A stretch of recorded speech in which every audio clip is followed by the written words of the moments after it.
జై తెలంగాణ. ఇవాళ తెలంగాణ రాష్ట్రంలో మరి కామారెడ్డి డిక్లరేషన్ను యథాతథంగా అమలు చేయాలనేటటువంటి ఒక డిమాండ్తోని గత 2 సంవత్సరాలుగా పెద్ద ఎత్తున తెలంగాణ జాగృతి యునైటెడ్ పూలే ఫ్రంట్ ఉద్యమిస్తున్నటువంటి విషయం మీకు అందరికీ తెలిసిందే.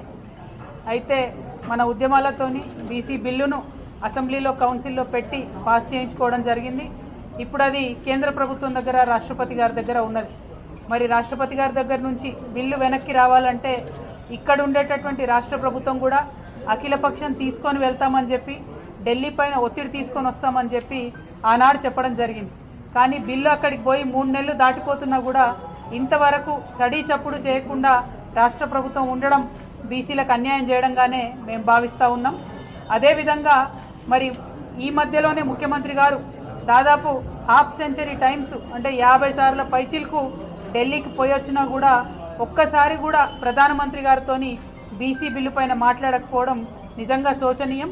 అందుకే మరి కేంద్రం పైన ఒత్తిడి పెంచాలి, రాష్ట్రం పైన ఒత్తిడి పెంచాలి అంటే మార్గం ప్రజా ఆందోళననే, ఉద్యమ బాటనే అని నమ్మి తెలంగాణ జాగృతి యునైటెడ్ పూలే ఫ్రంట్ రెండూ కూడా మరి జూలై 17వ తారీఖు నాడు రాష్ట్రంలో ఉన్నటువంటి రైల్వే నెట్వర్క్